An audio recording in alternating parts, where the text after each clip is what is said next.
This is take 12, maybe 15. Sorry, she's wrong. Take 53. Hey, it's the McGill family coming at you from the Treasure Key and the Abacos and the Bahamas, and we thought we'd do 5 questions with the 5 of us. All right. Tessa, you want to get started? Yeah, sure. RV life or boat life? I'm gonna go with RV life because I'm probably gonna save it. Yeah, I'm gonna go with boat life. I love being on the water. Boat life for me, dog. Can't have an RV in the Bahamas, so boat life for me as well. Boat life for me as well. The people, the places you see, the adventure, it's pretty awesome. Yeah, well, that's a majority. My question is, what's been the biggest struggle since living on the boat?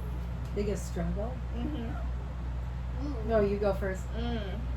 Just thinking. I think the lack of constant community is a big one, especially just for me and at my age right now.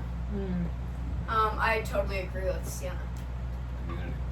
I'd say balance. I think balance, having to work full time, be a captain, be a dad, be a husband, sometimes it can be a lot, so finding that balance can be a struggle.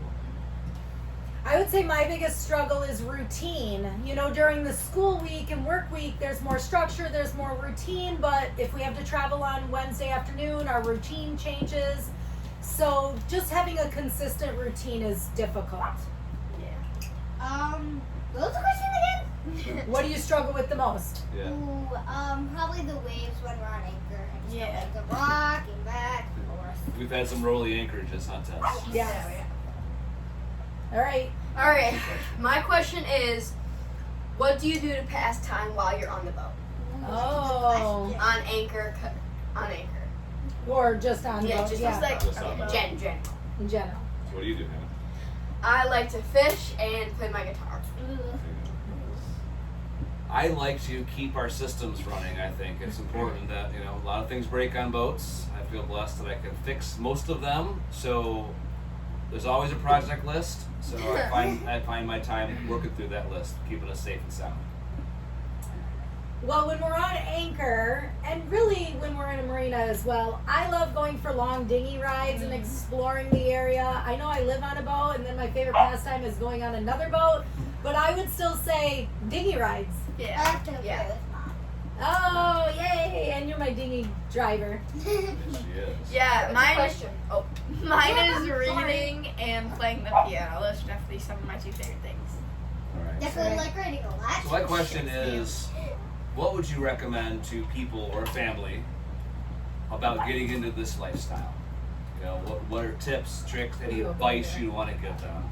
And my advice is, you know, just to do it. Pause. We'll just do it. Keep going. We gotta let the dogs out. Norman and Bruce. I recommend if you have dogs, they are fun. They are a lot more responsibility. To Yes. get them in and out when one doesn't want to pee in the pee pad. Bruce. But we're trying. But my advice mostly is, if you are blessed to have the ability to work virtually or do this as a family, do it now. Do it now. Don't wait. Way too many stories, people who waited until retirement or later in life where then they couldn't do that anymore. So they had to scrap their dreams. That's a good question, by the way. My biggest piece of advice is, if you are a family and possibly never been a homeschooling family, as a former educator, I want to say just do it, because there are so many fabulous homeschooling resources out there. And as much as their curriculum is important, the best learning that they're getting is in the real life, everyday experiences that they're seeing and doing. So just do it. My advice is just do it too. Sometimes it's very fun to jump off up there. Well, I never done it, but Hannah and Sienna like that. I jump off this little gunnels. I will do it sometime. So just do it because it's fun? Yes, just do it.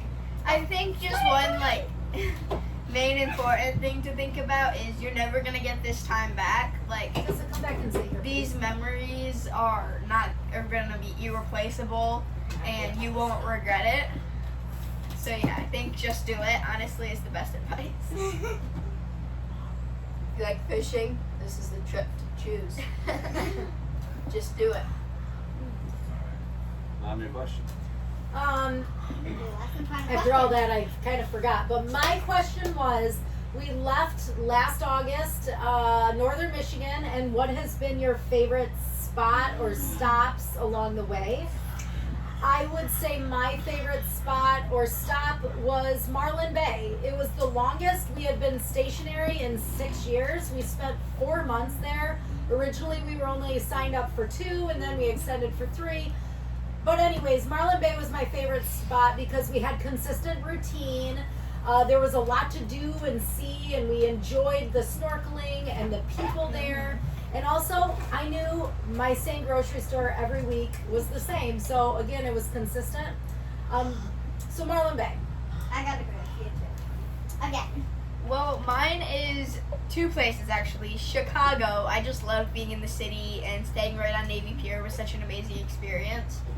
And Allen's Key in the Abacos. Well, we just visited like 3 weeks ago. It was amazing. We went to so many beaches, and we just jumped off our boat. It was so fun. Allen's Key was awesome. This is so hard to choose. I loved all the little towns like Frankfurt along the west side of Michigan. Those were so cute. But also like in the Bahamas, I agree with you, Islands Cay. But I also liked Island Murata. That was just a great anchorage, and it was fun. Yeah. In the Keys? In the Keys, yes. I'd have to say it's hard to pick, but I love Frankfurt, the town of Michigan. I loved Delray Beach. Ooh. It was a beautiful stop, great city marina there, cool, laid back town. And I gotta say Marlin Bay in Marathon, Florida. It was a great place to kind of slow life down a little bit and prepare ourselves to move on to the Bahamas. Yeah. All right. So 5 questions with the 5 of us. If you have any questions for Nomad Life, Boat Life, even RV Life, Let us know. let us know. If you made it all the way to here, thank you so much for watching and supporting our channel. Bye, guys. Bye, everybody.